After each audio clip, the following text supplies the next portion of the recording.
During the Middle Ages, waves of devastating plague outbreaks, particularly the Black Death, swept through Europe, decimating populations and leaving societies grappling for solutions. Without an understanding of bacteria or viruses, medieval communities relied on a blend of religious beliefs, ancient medical theories, and folk traditions to combat the mysterious and deadly disease. The methods used ranged from the deeply spiritual to the surprisingly practical, each reflecting the knowledge and desperation of the time. This list explores 8 of the most famous methods employed to fight the plague in the Middle Ages, from bloodletting and fumigations to the first forms of quarantine. Religious cures, often involving prayer, penitence, and the wearing of amulets, were widely practiced, as people viewed the plague as divine punishment. Others sought refuge through animal cures, using creatures like chickens or snakes, while some turned to powerful herbal potions believed to guard against the disease.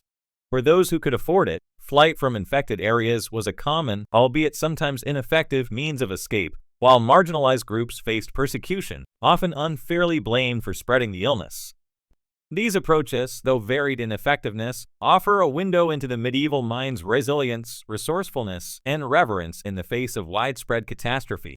Together, they illustrate a society's struggle to protect itself against an enemy it could neither see nor understand. So let's get started. The first was animal cures. In medieval times, faced with the mystery and devastation of plagues, healers and doctors turned to various forms of animal cures, believing animals could absorb or expel the disease from afflicted humans. Among the most popular of these methods was the Vicary method, attributed to English physician Thomas Vicary. In this treatment, a live chicken was plucked on its back and rear, then strapped to the buboes, swollen lymph nodes, of a plague sufferer. The chicken, thought to draw out the disease, would show signs of illness, after which it was removed, cleaned, and reapplied. This process continued until either the patient or the chicken succumbed, illustrating both the desperation and ingenuity that characterized medieval approaches to disease. Other animals were also believed to hold special powers for curing or alleviating symptoms. Snakes, associated with evil and often linked to Satan in European symbolism, were another animal used in these remedies. Physicians would chop a snake into pieces and rub the body parts on the patient's buboes, believing that the dark nature of the snake would draw the illness from the body. Similarly, pigeons were used in some cases, although the reason for choosing this bird remains unclear. Each of these practices stemmed from the belief that disease could be drawn out by transferring it to other living creatures. One of the most prized cures involved the unicorn, a mythical creature thought to possess extraordinary powers. The ground horn of a unicorn mixed with water was among the most expensive remedies available, as unicorn horn was believed to cure poison, fever, and convulsions, making it especially appealing to the wealthy. Since unicorns were elusive and their horns nearly impossible to obtain, what was marketed as unicorn horn was often either narwhal tusk or rhinoceros horn, sold at high prices by merchants and apothecaries. These animal cures reflect the medieval understanding of disease as something that could be expelled through the manipulation of natural and supernatural forces. Although the efficacy of such treatments was unproven, they gave patients and healers alike a sense of agency in their battle against the plague, even as the true causes of contagion remained unknown. But they make diseases worse. Second one was potions and herbal remedies. In medieval Europe, where the true nature of plagues was shrouded in mystery, potions and herbal remedies became essential tools in the fight against these devastating diseases.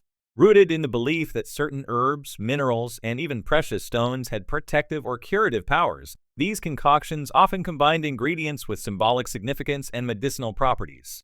One of the most famous plague potions was the Four Thieves vinegar, a mix of vinegar or wine with potent herbs like sage, clove, rosemary, and wormwood.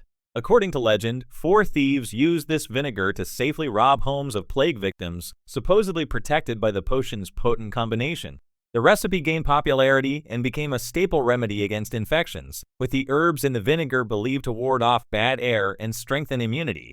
Modern studies have even found certain antimicrobial properties in some of these herbs, lending some credence to this widely celebrated formula. Another prized cure was theriac, a paste with a history tracing back to ancient Greece and Rome, where it was used as an antidote to poison. By the medieval period, theriac's recipe had grown to include up to 80 ingredients, from opium to exotic spices, making it an expensive remedy accessible only to the wealthy. When prepared, it was often mixed with syrup or honey to form a paste or liquid known as treacle, consumed by the spoonful for its supposed healing effects. While its effectiveness in curing plague is doubtful, theriac's sedative properties, especially due to the opium, may have offered temporary relief to suffering patients. For those who could afford it, crushed emeralds were another sought-after cure, as emerald powder was believed to have purifying and life-preserving properties. Wealthier patients would consume finely ground emeralds mixed with water, while those of lesser means sometimes resorted to drinking poisonous substances like arsenic or mercury, which unfortunately killed them faster than the disease itself. Clearing the air thought to carry disease was another key focus. People burned thatch or fumigated homes with incense, believing that smoke could drive away the harmful miasmas. On the streets and in crowded spaces, people carried bouquets of flowers or sweet-smelling herbs like lavender and rose to combat both the stench of decay and what they believed to be deadly vapors. Medieval potions, despite their often questionable efficacy, reveal a society desperate for protection and rooted in symbolism. The blends of herbs and minerals not only provided a sense of control, but also reflected an intricate connection between folklore, faith, and early medical practice. These remedies may have offered little more than comfort, but they were a testament to the hope and resilience of people facing an unseen enemy. In medieval Europe, the threat of plague loomed large, and with no understanding of bacteria or viruses, people turned to fumigations and smokes to cleanse the air, which they believed carried the disease. This practice, based on the miasma theory, held that harmful bad air or vapors caused illness, spreading through densely populated areas. Thus, filling homes, streets, and even the personal spaces around individuals with smoke and sweet scents became a key defense against the invisible plague. One of the simplest forms of fumigation involved burning thatch or bundles of herbs to create thick smoke that would drive out or purify the dangerous miasma. In households, people burned dried lavender, rosemary, juniper, and thyme, with the belief that these herbs had protective properties. It was thought that the smoke from these plants would overpower the bad air, making the surroundings safe. Wealthier households sometimes burned incense with scents like frankincense or myrrh, adding an extra layer of religious significance, as these fragrances were often used in church rituals and associated with divine protection. Personal fumigation practices also became common. People carried pockets of posies, bundles of flowers and herbs, believing that holding these to their noses could protect them from the deadly air. Sweet-smelling flowers such as roses and violets were often chosen to counteract the stench of decomposing bodies. This tradition is echoed in the well-known rhyme, "Ring around the rosy, a pocket full of posies," which is thought to reference these plague practices. The flowers and herbs not only provided psychological comfort, but also masked the pervasive, sickly odor of death, lending an air of normalcy to streets where survival seemed increasingly unlikely. Fumigating one's own body became another strategy for those facing the plague. Some doctors and healers recommended sitting close to large fires to sweat out impurities or to fumigate oneself, believing the heat and smoke would expel the disease. This practice likely caused more dehydration and stress than relief, but it persisted as people desperately sought to remove what they imagined as an internal contamination. Open sewers, though associated with unsanitary conditions, were paradoxically used for self-fumigation, as it was believed that bad air could be drawn to other bad air. Some people would sit by the sewer's edge, hoping that their own sickness would somehow be absorbed by the noxious surroundings and leave them cleansed. In larger towns and cities, public spaces like churches, markets, and hospitals were fumigated regularly. Clerics, aware of the disease's toll on congregations, began burning herbs and incense before services. Similarly, marketplaces were occasionally filled with smoke as vendors tried to maintain a safe atmosphere for trading. Civic leaders would sometimes order entire sections of towns to be fumigated, filling streets with thick clouds of herbal smoke, creating a haunting image of medieval cities engulfed in fragrant yet fearful defenses. While these fumigations did little to stop the plague, they represent medieval Europe's attempt to ward off contagion with whatever means were available. Though based on misunderstood science, fumigations and smokes provided a semblance of protection in a time when people had few options. Through a blend of belief, ritual, and sensory comfort, these practices helped medieval society cope with the ever-present fear of pestilence, even if the threat itself remained beyond their reach. Fourth one was bloodletting and cupping.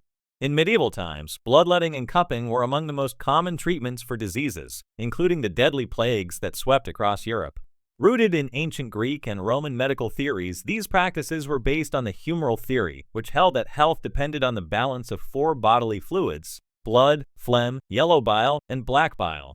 Illness, including the plague, was thought to result from an imbalance of these humors, with bad blood often blamed as the source of the problem. Thus, bloodletting and cupping became standard methods to rid the body of this harmful influence. Bloodletting was practiced in several forms. The most common method involved leeches, which were placed on the patient's body to suck out blood.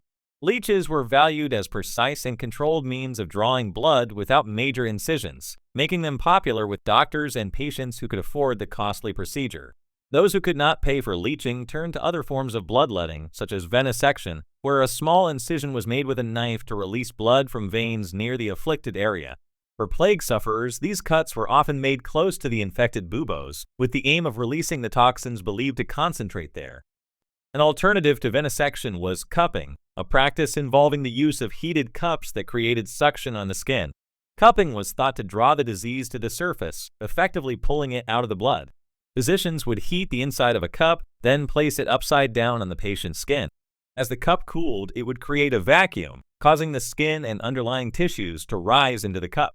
This pressure was thought to mobilize the bad blood to a more accessible area, where it could either be drained or simply left to dissipate, thereby restoring balance to the humors.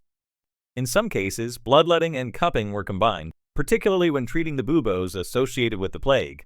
First, a small cut might be made at the site of a bubo, after which a heated cup would be placed over the incision to draw out even more blood and presumably the illness.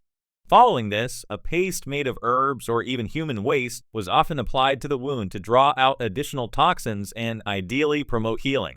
Though we now know that such methods often caused infections and weakened patients further, they reflected the medieval belief that the physical removal of bad blood was essential to curing illness.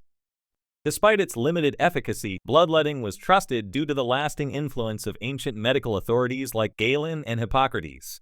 These figures' works had been preserved and passed down over centuries, their authority rarely questioned in the medieval period. Physicians' adherence to these traditional practices was so strong that they were reluctant to abandon them, even as plague mortality rates soared. Bloodletting and cupping, despite being rudimentary and dangerous, were upheld by the notion that releasing bad blood would allow the body's good blood to restore health. While today's medical understanding shows that bloodletting and cupping had little positive impact, these practices reveal a medieval world in which illness was battled with every means available, however crude. In a time of limited scientific knowledge, bloodletting and cupping gave patients a sense of agency and hope, rooted in the ancient belief that balance within the body was the key to survival. The fifth one was flight and persecution. During medieval plague outbreaks, many turned to the strategy of flight, escaping infected areas in hopes of outrunning the disease. This tactic, however, was typically available only to the wealthy who could afford to leave their homes and retreat to rural estates or villas. Giovanni Boccaccio's The Decameron, a collection of tales narrated by young nobles fleeing plague-stricken Florence, famously illustrates this. For the affluent, leaving cities meant avoiding crowded areas where the plague spread quickly, while the less fortunate were left behind, trapped in the unsanitary and densely populated urban centers where disease thrived. Yet, flight was not without consequence. Those who fled often carried the disease with them, inadvertently spreading it to previously unaffected regions. Country estates, small villages, and towns that had initially escaped the plague became new epicenters of infection as travelers arrived, sometimes unknowingly carrying the illness in their bodies or belongings. Despite its risks, flight remained one of the few perceived methods to escape the horrors of the plague, and those who could leave did so in large numbers, creating a stark division between the privileged and the poor who had no means to escape. Alongside flight, persecution became a tragic yet widespread response to the plague. As panic set in, people sought someone to blame for the devastation, often targeting marginalized groups. Jews, in particular, were frequently accused of poisoning wells or engaging in witchcraft to cause the plague. Deep-seated anti-Semitic sentiments flared into violent acts across Europe, as Jewish communities became scapegoats for the suffering of their neighbors. In some towns and cities, these accusations led to mob violence, with Jews facing torture, expulsions, or even death by fire. Entire communities were destroyed as terrified citizens sought to eliminate what they saw as the source of their misery, intensifying a cycle of fear and violence during an already catastrophic time. Disabled individuals, foreigners, and other marginalized groups were also targeted in some regions. Believed to possess dark knowledge or powers, they too were held responsible for the plague and treated with suspicion, often facing expulsion or worse. Local authorities did little to prevent such actions, with some even encouraging the persecution, thinking it might appease divine wrath or protect their cities from further outbreaks. Others turned a blind eye, unwilling to risk public unrest by defending those accused. Flight and persecution both stemmed from a desperate need for control in the face of an invisible and deadly threat. The limited understanding of disease transmission and lack of medical knowledge left people grasping for explanations, often resorting to age-old prejudices and fears. Leaving the city offered an escape from danger, while blaming marginalized communities provided a twisted sense of justice for the unexplainable horrors they were witnessing. This divide between those who could flee and those who faced persecution added a cruel layer to the suffering of the era, as survival became not only a matter of health but of social status and security. In the wake of each wave of plague, society was left scarred not only by the loss of life, but by the memory of actions taken in desperation and fear, reflections of a world where escape and accusation were among the few responses available in the face of incomprehensible disaster. The sixth one was religious cures and penitential practices. In medieval Europe, when plague struck, people often turned to religious cures and penitential practices, hoping for divine intervention to end the suffering. In an era where the natural causes of disease were unknown, widespread belief held that the plague was a punishment from God, inflicted due to humanity's sins. This view led to various religious practices aimed at appeasing God's wrath, with both individuals and communities engaging in acts of penance, prayer, and ritual to seek mercy. One of the most notable penitential practices was the act of self-flagellation. Groups of people, known as flagellants, traveled from town to town performing public displays of penance by whipping themselves in the streets, hoping their suffering would atone for the sins of the people and stop the spread of disease. These flagellants would chant prayers, sing hymns, and carry banners as they moved from one location to another, drawing large crowds who joined in the spectacle. The movement quickly gained popularity, fueled by fear and desperation, but it also troubled church authorities who saw it as a challenge to their control over religious life. The Pope eventually condemned the flagellants movement, yet the practice of self-inflicted suffering continued among those who believed it was necessary to appease an angry God. Religious processions were another common response, often organized by local churches and civic leaders. Townspeople would march through the streets in large numbers, led by clergy who carried relics or images of saints. They recited prayers and sang hymns, calling on divine powers to lift the plague from their communities. The Virgin Mary, seen as a compassionate intercessor, was especially venerated, and many processions were dedicated to her. These gatherings, however, often led to further spread of the disease, as large crowds mingled in close quarters, inadvertently transmitting the plague among themselves. Amulets, charms, and relics also played an essential role in these religious cures. Many people wore amulets blessed by priests, believing they could shield the wearer from the plague. Religious relics, fragments of saints' bones, pieces of the true cross, or even clothing thought to have belonged to holy figures, were believed to possess healing powers and became precious items during times of plague. People visited churches to pray before these relics, hoping that by venerating them they could receive divine protection. In some cases, even purchasing relics was considered a way of gaining spiritual immunity, and those who could afford them kept these items close, especially when the disease worsened. Prayer and fasting also became widespread, both on an individual and community level. Families prayed for protection, and churches organized special masses and prayer vigils where communities gathered to implore God's mercy. People fasted, hoping that these sacrifices would display their humility and repentance, convincing God to spare them.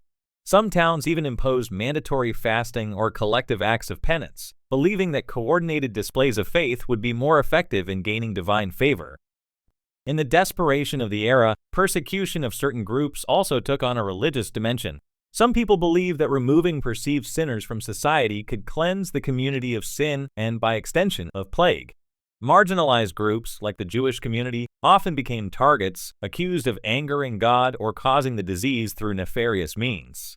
This led to tragic acts of violence against these groups, fueled by fear and a belief that purging sinners could appease divine wrath.